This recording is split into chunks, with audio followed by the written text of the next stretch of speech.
I know I talk a lot about my books on this show, but I just want to make sure that if you have not checked out Sheep No More, The Art of Awareness and Attack Survival, and it's 2 workbooks that go with it, that you at least go check it out. You can go on and listen to the first, 2 minutes of it on Amazon if you just click on listen here, and you can at least hear what I'm saying.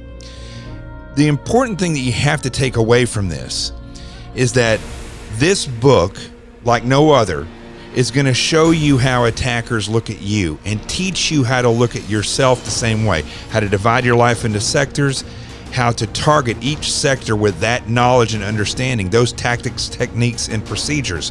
And then the workbooks allow you to do your own threat assessment on every aspect of your life, and then take that information and put it into the defense assessment workbook.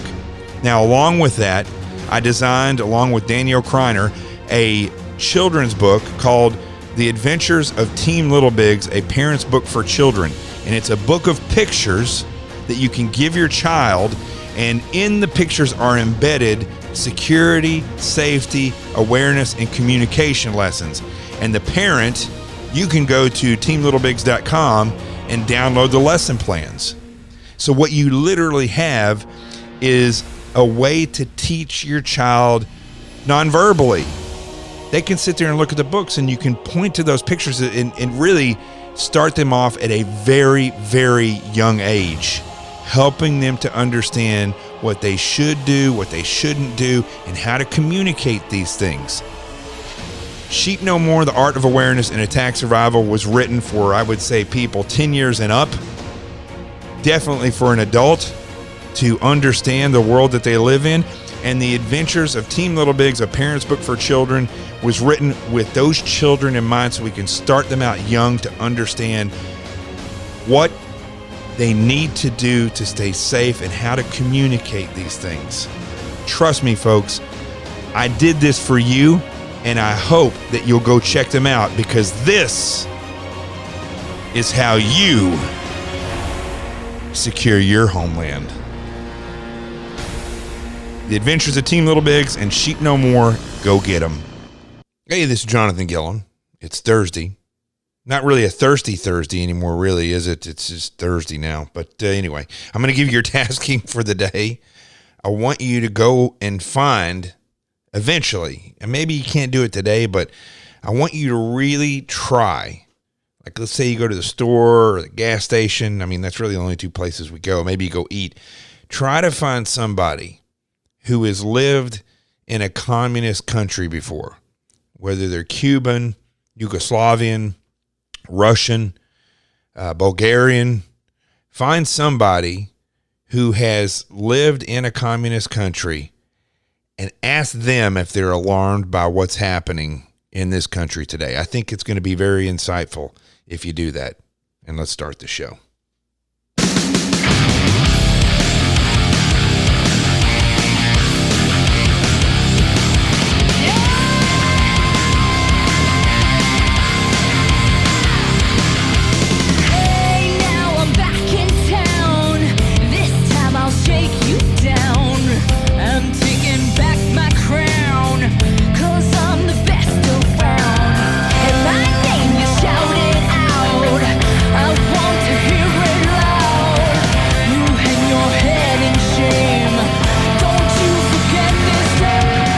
This is Jonathan Gilliam back on your Thursday episode of the Experts Podcast.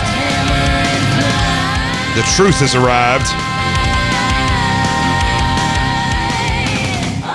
I don't know why that was so hard for me to get out of my throat. It's just Thursday. Just Thursday. No longer a thirsty Thursday or, oh man, it's almost Friday. I mean, it kind of all the same now, isn't it? Sorry to be the bummer at the beginning of this show, but what it is, though, is the dawn of an era of potential leftists in this country, takeover. And I was listening to a video a minute ago. I'm not sure who the woman is that's speaking, but she was in Yugoslavia when it fell and became a communist country. And man, the story she tells and what happened there and how it's reflective of what's happening here and what we should be doing is very interesting. Very interesting. I'm going to try to find out who that is, and then I'll promote it and then on here, and so you'll be able to go listen to it. But it reminded me of all the traveling I did over the past couple of years before this virus came and things kind of shut down, and meeting so many people. Cubans are amazing, especially because they, it's only 90 miles away from Florida, where they're from, where their heritage from. Many of them actually came from there. And it's as communist as can be. I mean, it is a spitting image of what the reality of communism is. And listening to this video and to what she had to say about who the people are that we have to be concerned with that are actually doing this, it was spot on with what we're saying on a regular basis here. That it's the judges, it's the politicians, it's the famous people and the big money donors, but the people who have the ability to put the squeeze on. And that's what's happening. They're putting the squeeze on us. And it's so obvious because they try and turn, and are very successful at turning the people against each other by creating tribalism or groupthink, or as I always say, the collective versus the collection of free people. That it's the collective or groupthink is what they push, and people get snowed into this. And I was watching another video. I watched was the mayor of Portland, Oregon, and he decided in his infinite wisdom, which is good for us. Of course, he's going to spin this his way, but he went down and went into these protests, which have been going on for now 53 or 54 days, and he decided to go down and try to have conversations with the people that are down there. And one thing that the woman said in her video, and I'm sorry I keep calling her the woman, I just don't know her name. There was no name on the video. Somebody else posted it. But one thing that she was saying, and I've been feeling this way for a long time, is that you should not even attempt to change these people's minds, because there is an actual playbook that is written that they follow, and they're not interested in hearing what you have to say. They are already sold on this. It reminds me when I went in to the Navy. I didn't just show up and get a slot to go into SEAL training. It took years of applying and reapplying. And the year that I was selected in all of the country, there was only, I think it was 5 or 7 officers for officer candidate school that were selected for BUDS, for basic underwater demolition SEAL training. Now, some officers came from the academy, some came from OC or from ROTC, but only 5 or 7 of us came from OCS, officer candidate school. And it's very, very competitive. But I didn't just start wanting that right before I got the slot. This was a commitment that I had made years ago. In fact, I was in college when I made the commitment that this is what I wanted to do. And so my physical training and all the things, the mental preparedness, all started to amp up years and years before. So by the time I got to SEAL training, and the reason I made it through and other people didn't is because I had decided long before I showed up there that no matter what they did, no matter what they threw at me, unless I got injured or failed a test or something, it's some kind of unforeseen circumstance, I would never quit. I would never not make it through because I quit. And that's what we're looking at with these people on the left. They're sold. It's not like they're figuring it out now. There's very few people who show up at a protest and figure it out. These are people that are committed. They are committed to the cause. And I think that is very interesting, very important for us to realize, is that it's kind of a waste of time, these debates that people get in at these rallies. And like, if we have a rally like last week, or 2 weeks ago when I did the rally for Back the Blue, here in New York and Queens, and there was a small contingency of Black Lives Matter supporters there, and the communist side, not actual people that were doing anything for black people. Trust me, that's not what it's all about. But so they were there, and they were trying to goat people into a reaction, and people were reacting and trying to say, argue with them and debate them, and it doesn't do any good. They're committed. The problem is that there's not enough people who understand the Constitution or the reality of freedom. Those people are just they're not standing up. Yesterday's show, the title of it was talking about how a silent majority is a useless group, because if you're silent, you're not going to do anything. So it's not going to matter how you feel or what you say. If you're the silent majority, you'll get walked all over. And this is interesting, folks. When you think about this, it plagues the left and the right. It plagues everybody in this country. The fear of dying. It plagues everyone. So many people are afraid of this virus, and politicians are using that fear and treating us like children, like they're our parents. And they're utilizing that fear to come up with these crazy ideas and implement them and force them. Washington, D.C. Now, if you're leaving your house, you have to have a mask on. The only time you can take it off is if you're eating. While you're ordering, you have to have it on. Even if you work in a cubicle in an office, you have to have your mask on. And there's a $1,000 fine if you take it off in public. If you're working out extraneous exercise, they said, then you can take it off. And I guess from what I've seen, like every other Democrat Party held city, you can protest and you're not going to get in trouble. That seems the way that it is right now. So they use the fear of that you're going to die, or people don't want to commit to getting in the fight for the right reasons because they're afraid they're going to die or they're going to lose their career. Listen, I have news for you, folks. We're all going to die. 100% of everybody that hears this show or that doesn't hear this show, 100% of the people that are born will die. Your good people, they're going to die. The evil people that perform abortions and these drug dealers, for instance, they're all going to die. People aren't going to live forever.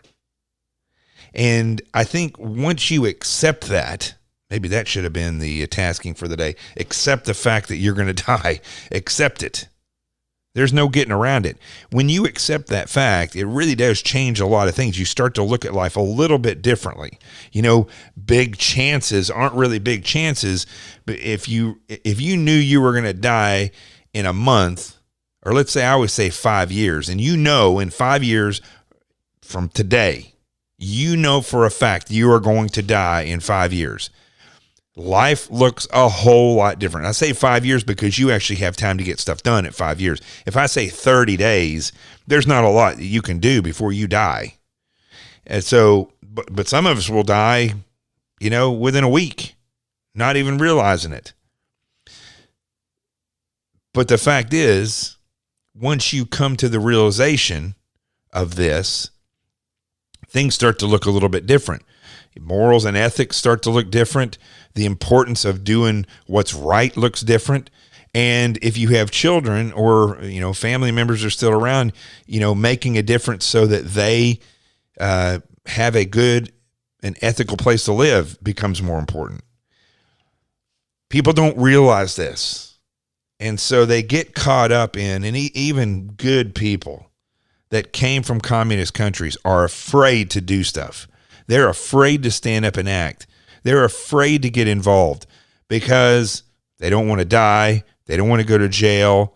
They don't want to get in trouble. They don't want to lose their money. They got, but these are the very people that would tell you, if we don't do something, we're going to lose this country. So it's a terrible paradox that we're involved in right now.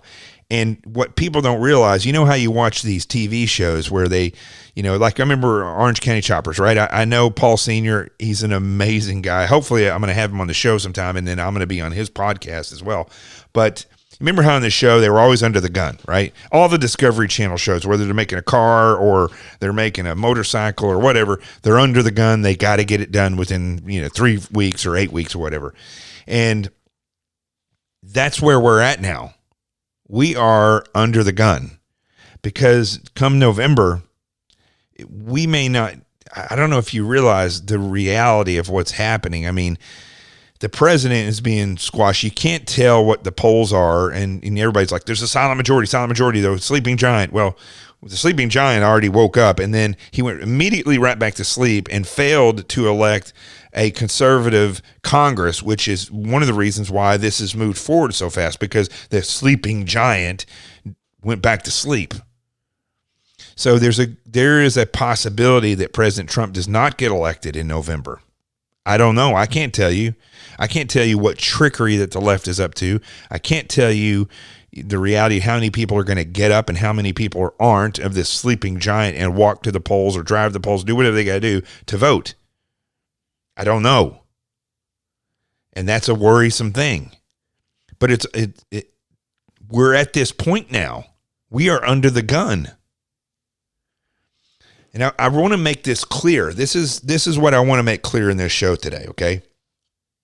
Everything that the Democrats touch, just like yesterday I was talking about communism and rebranded as socialism or globalism or New World Order or whatever you want to call it, it's a failure.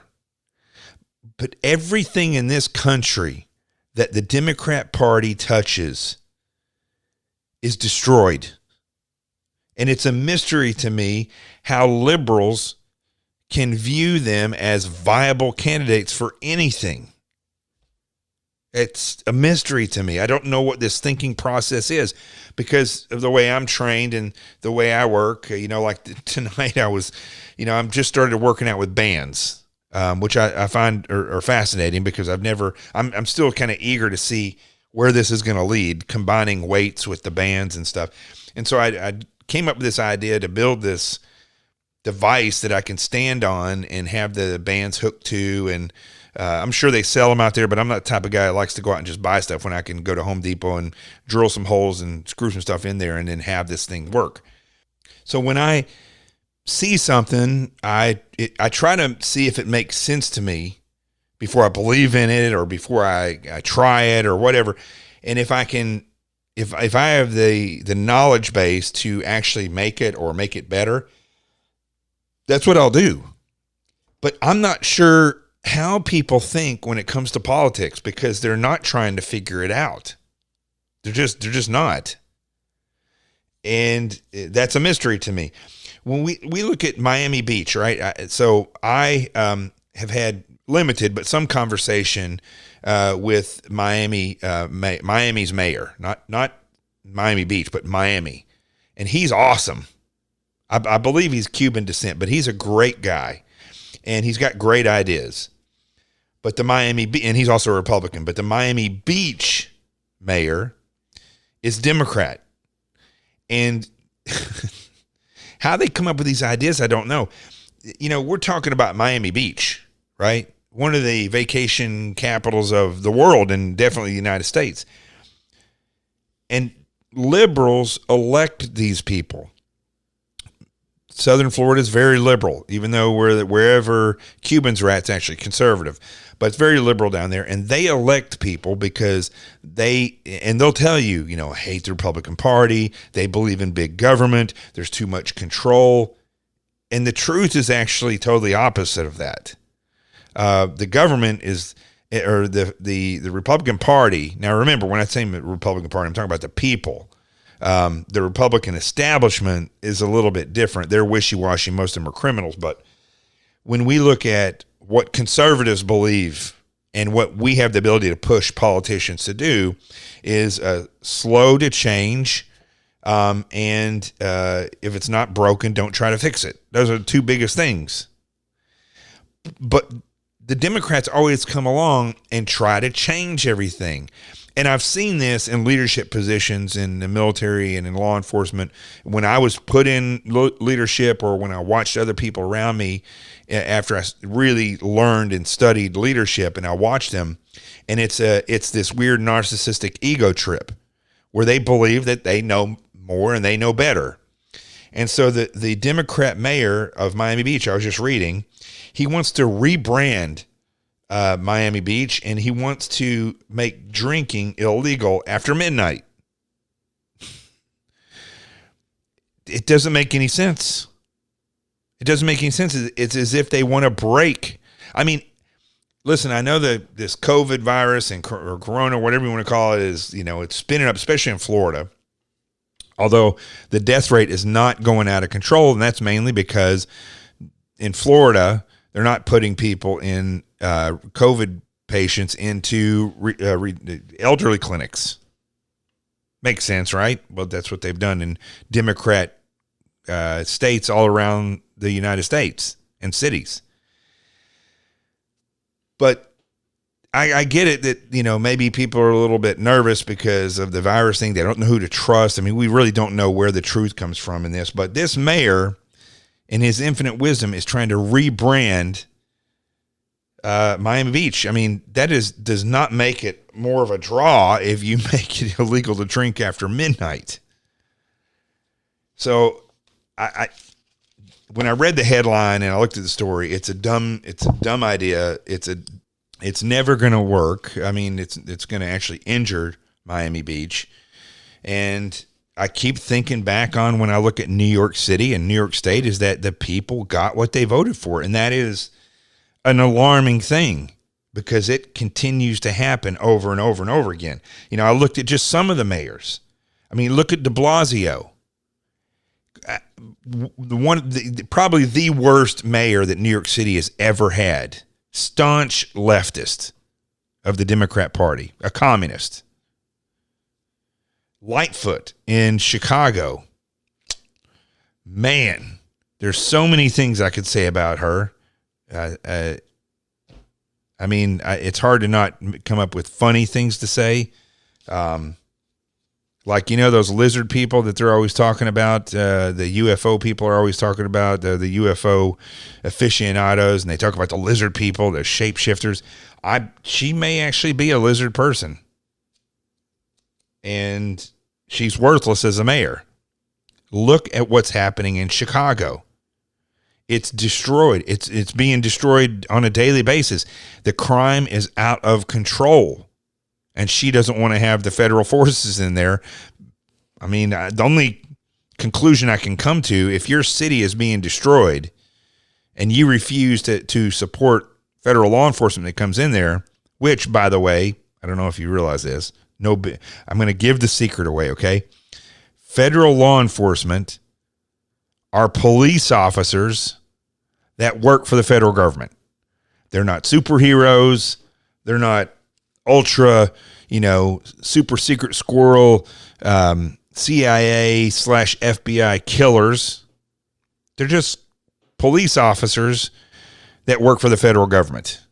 Some are investigators, some are border patrol, but that's basically, it takes the mystery away when you look at it like that. She refuses, and she doesn't want it, even though it's coming there. And yet her entire city is crumbling right before her. Democrat. Bottoms, that's the Atlanta mayor. Totally worthless. Totally worthless. Was the one person that was talking about how these cops should go back to work because of the oath that they took to support and defend the Constitution in Atlanta. And the reality is, after the Wendy's incident with the two police officers who did everything absolutely right, these cops didn't want to have anything to do with coming back there because they knew the chance of them getting arrested was there. What does she do? She doubles down, gets the police chief to leave, or commissioner, whatever she is, and nothing changes there. That's a Democrat. It got more violent. She's also a racist. Garcetti, he's the Los Angeles mayor. I mean, really, just look at a picture of him. you'll see how ridiculously weird the guy is. Turner is the Houston mayor. He's also a Democrat. And Houston is a disaster. It's an absolute disaster. If anything else strikes in and around Texas, they'll just be done for. They won't know how to react at all. Jacob Frey, that's the Minneapolis mayor. I don't know if you've seen him. He makes Justin Trudeau from Canada look like a bodybuilder. This guy is like, he's as effeminate as perfume. I don't know. That wasn't a good example. He makes Trudeau look like a tough guy. That's bad. That just shows you the reality of who he is. He doesn't know how to lead. No command presence. Terrible decisions. He kind of suffered like the mayor of Portland when he tried to go out and be amongst the people. That didn't work out too well for him. Let's look at governors. Cuomo in New York, murderer. He's an absolute murderer. He passed policies that put elderly COVID patients in with elderly, somewhat healthy patients in rehabilitation clinics. Many of them actually had compromised immune systems, and they stuck them right in there, killing in all around the country over 60,000 elderly. But in New York City, it was approaching 10,000 the last I heard, maybe more. He's a murderer. He's also a Democrat. Whitmer from Michigan. I really don't have to say much about her. That you probably don't know. She's as clueless as a blind cat, and she does not know how to lead. She really does not know the job. She's a politician, and she's a Democrat. Wolf from Pennsylvania, another murderer, helped kill. So is Whitmer. They all did the similar things that that Cuomo did here in New York City. And then there's Gavin Newsom. Boy, a lot could be said about him. None of it good. He's another Democrat, and he runs his little piece of the pie like his kingdom. That's what these people do. Now, also, and I wrote this down before I watched this video with this woman who I have to find out who she is. She was talking about sheriffs and chiefs of police, judges. I mean, look at the Ninth Circuit Court. If you think that judges aren't a part of this, look at the Ninth Circuit Court. It's been the most left-leaning disaster of a court we've ever had. The Washington Post did a story. It was talking about it was all political, or that it is all political with Trump, and that he's making terrible decisions when it comes to this movement that they're doing, this operation that they're doing, where they are bringing out federal troops, and how Trump doesn't know what he's doing, and just on and on, and they're just browbeating him. But the reality is, listen, if the president was nothing but a BS artist, first off, he wouldn't be hated by the establishment. And he's hated by the leftist establishment across the board, whether they're in politics or not. Hated. He would be able to schmooze with these people, because the reality is those on the left and the Republican Party on the right, those parties are full of people that are willing to compromise in order to get what they need. If he was a BS artist, it would be recognizable. But that is exactly the reality, is that he is not BSing. It's really that bad that he needed to deploy these federal officers and possibly even troops eventually. We don't know where we're going to go with this stuff. It's bad. The only people, and this is all coming from that Washington Post story. They're talking about how the people are weary of what's happening, like as though it's been going on forever. And they talk about how they don't trust the president. They say that there's uniformed officers with camouflage and no insignia, which is not true. They just, like I said yesterday, I was telling you that they just make stuff up and they just push it forward. But the reality is, if he's not BSing, President Trump is caught in a bad place right now because of these leftists that we should be stopping, and because of the reality that the bad stuff has happened in this country. It's really that bad in these different locations, though, that they have to deploy the feds, and I would say maybe even troops eventually, because it's just that bad. We're talking about murder rates that are just going through the roof. I saw a video earlier that goes right along with this that a friend of mine sent me, and it's of a protest that quickly turns into a riot. But the reality is, like, there's a couple videos where a guy or somebody would run up, they would throw a big duffel bag down the ground, open it up, and they would pull out frozen water bottles. And then the next thing you know, you're seeing hundreds of those water bottles flying at the police. Now, that's not protesting, that's rioting. And that's not covered by law. And as I looked at that video, you can clearly see that these people, as the woman explained in the other video about Yugoslavia, these people are not, they don't care what your opinion is. They're ready to stomp on people. They were throwing frozen water, and they were handed out by trained operatives. You can tell by the way that they were doing this and rotating and where they were putting the stuff down. These are trained people. And they're not trained by our government. They're being trained by somebody else. And I'll add. And they put in there, though, I was getting at this, they put in there in the story that people were getting weary of, seeing people in uniform, or it really has to do with the fact that they're cracking down, and they don't want to see that. They do not want to see that. But this was in Chicago where it was at. They were brutalizing these cops. Several cops. I mean, we're talking above 14 cops got hurt. One cop had his knee bashed. Other ones are going to have permanent damage to their eyes from lasers. This is not protected in the First Amendment, nor do I believe marching your happy ass onto a freeway and camping out there and stopping the traffic. I don't think that is covered by the First Amendment. I don't. I think these are compromises that everybody makes. But I came up with a list of things because there's so much going on right now, and the president's facing this stuff. And it really clued me in when there was a report that he was saying he's damned if he takes the vaccine, if it comes out, and he's damned if he doesn't do it first. They're going to spin it no matter what, and that's the absolute truth. But I think if he came up with a plan and actually published that plan for people to see, maybe it might be better. Now, not all of it to see, but I would say as far as the COVID, I think they should be protecting the elderly. And I've tweeted about this before.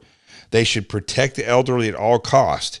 They should send federal money on setting up special elderly care facilities for the elderly COVID patients, not to put the people that are healthy in with COVID patients, but to actually take those COVID patients and give them a place to go that are elderly, so they don't mix the two, the healthy and the sick elderly.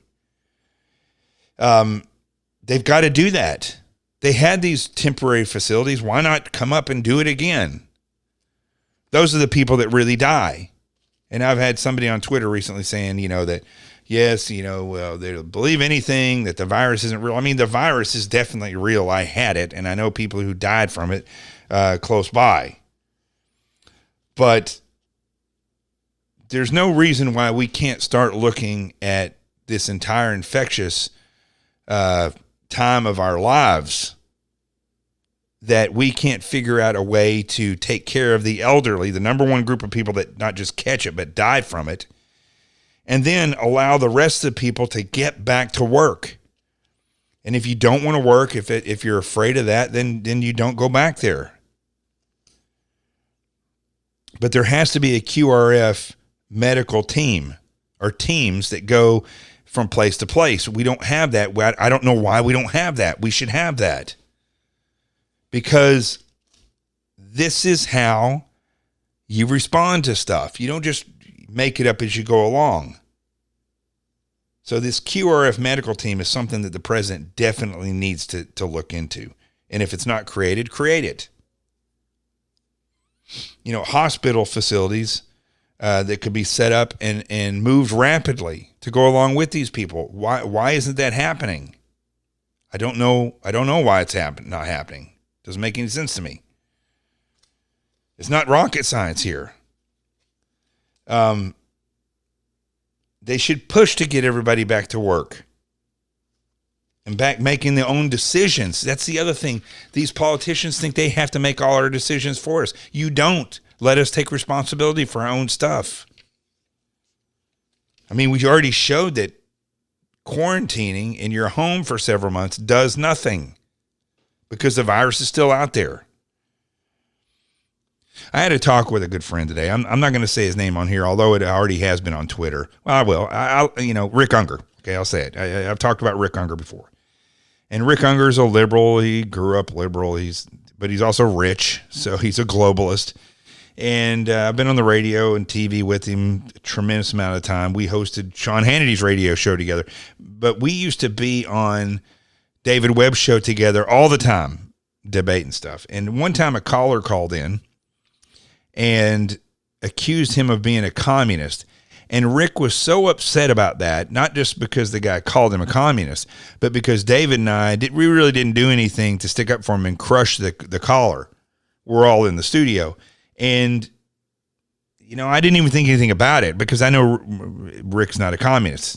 At least that's what I thought. Now I get in this big debate with him on Twitter because he, like so many other people, think that what the president is doing in these different locations, that it goes against the Constitution. And it does not go against the Constitution. I mean, if you look at the insurrection law in and of itself, you'll realize that it is not against the Constitution. There is a coup attempt happening right now and growing in force. And that's what we need to combat.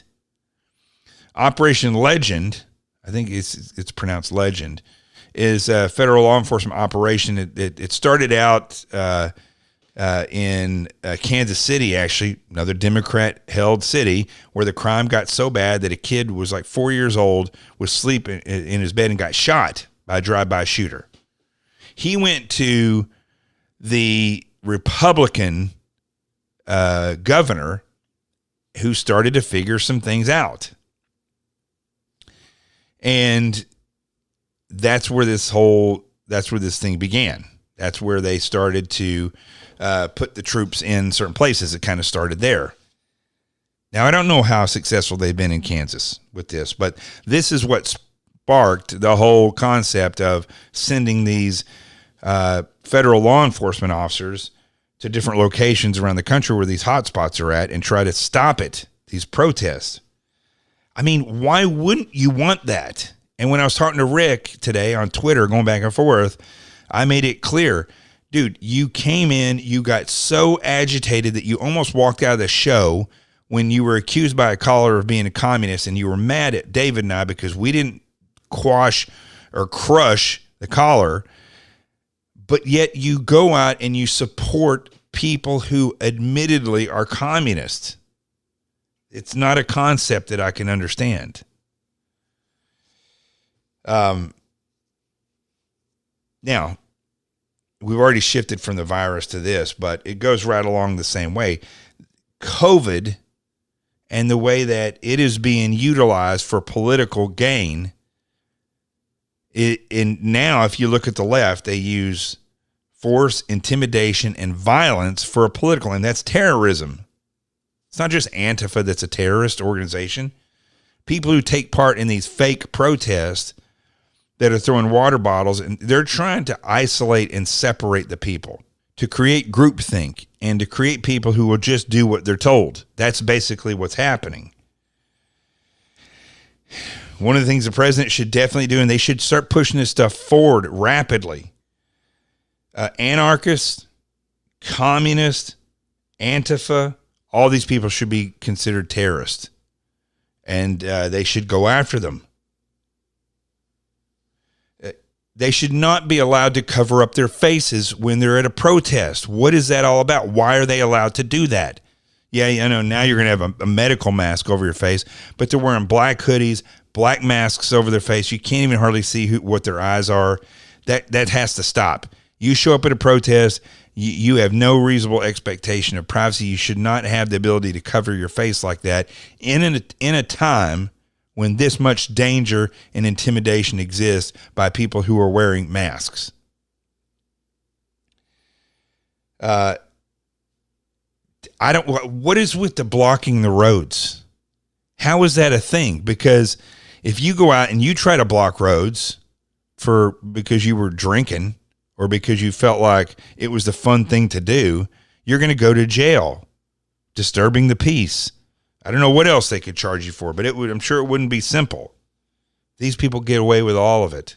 They occupy the streets and the roads and nobody does anything about it. In fact, I'm reading that one SWAT officer, I'm not sure where it was, they were blocking, I thought it was in Texas, but I'm not sure if it was in Texas. They were blocking the road. These anarchists were blocking the road, and he went up and sprayed one of them with pepper spray. They're trying to get him out of the way. How is that? Now he's being looked at for prosecution. How is that possible? How did it fall that far? And the people that voted these people in office aren't saying, whoa, this is a little too far. We didn't vote for this. How could you support that? How could you want that? They need to, I think the federal government, and I'm all totally serious about this, should set up free attorneys for anybody who says that they were in fear before they hit the gas and ran over people that were blocking the roads. You see, when there's consequences to your actions stop pretty quick. There's no concept right now that bad things can happen if you show up at a protest, and that's dumb. I think potentially I'd have to think about this a little bit more in depth, but I think it might be a good idea to just isolate a city like Portland, for instance. Portland, where the mayor doesn't want anybody there. They don't want the federal police there, and he thinks he's got it under control. Meanwhile, the place is getting destroyed. Now, I know that it'll be a catch-22 where they would say that, why didn't the president send somebody in to help there? But I think it might work out to have a good example. You surround the city. You don't let people come in. You don't let them leave. And you let them burn themselves down. And then you say, that is why. I mean, our history needs that. It needs to be shown that this is a potential. And then you go in and stop it. Now, that's never going to happen. That's never going to happen, but it'd really be interesting to see. It'd be very interesting to see how that worked. Because and they clearly showed it, these people they don't support any politician. They were even trying to hit him with water bottles, and he got sprayed with tear gas, and it's interesting watching the video of it. They need to start developing new tactics. The tactics that are being used are not effective. They're really not. And they're not doing enough to build an adequate blocking force. So these groups that may be 10,000 or they may be 5,000, they're not doing anything to stop those groups from moving. And these, again, you have to remember, these people are coordinated, they're trained. Law enforcement needs to evolve and stop with this. This is how, we stand against. We went through riot control training. It's obviously not working. You're not controlling anything. You need a better blocking force. These people need to be cut off so they can't flank. And they need to be told, you go here and you can protest here, but no backpacks, no bags. That way you don't have water bottles, no umbrellas. They're using umbrellas and pipes now. Lasers. You get caught with a laser, it should be an automatic jail sentence. In New Jersey, if you go driving around in New Jersey and you have the wrong ammunition in your gun, you're going to go to jail for a year. No questions asked. You're going to go to jail. So that's the way it should be with these lasers. You're caught with one of these lasers at a protest, you go to jail for a year. Why isn't that the case? It should be federal if you're going to send people there. But they're not progressing in their tactics.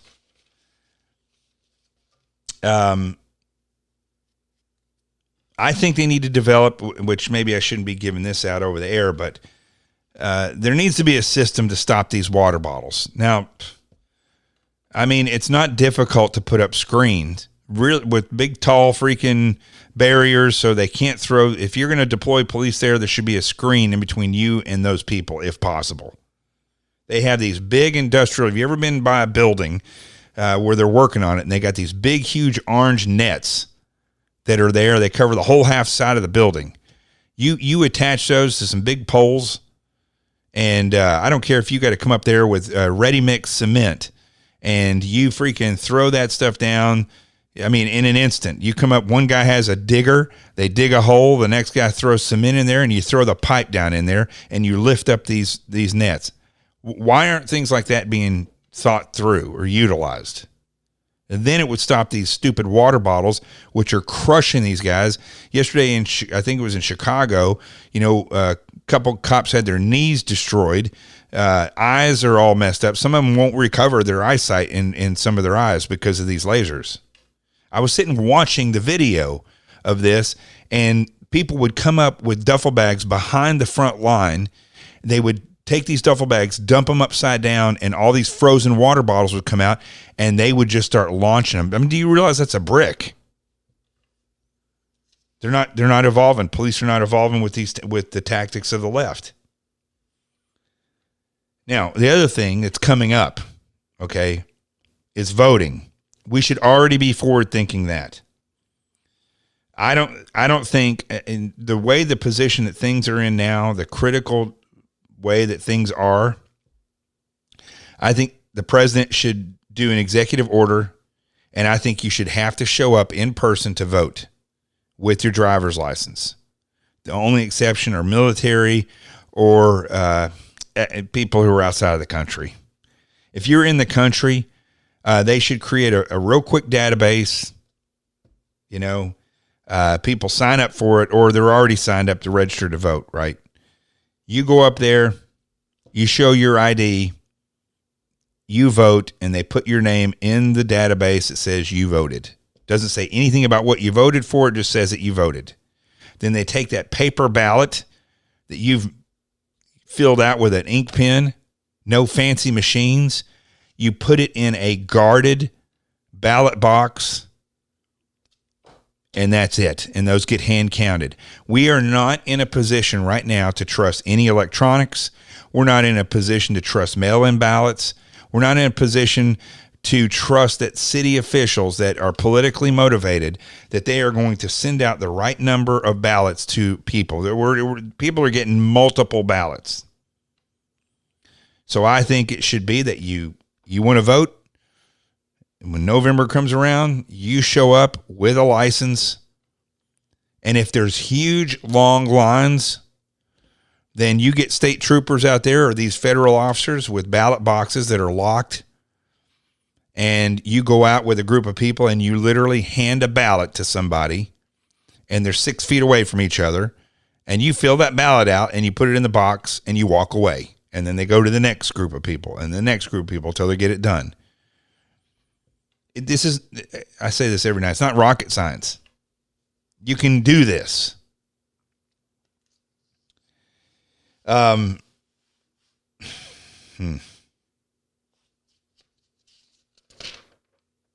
almost done.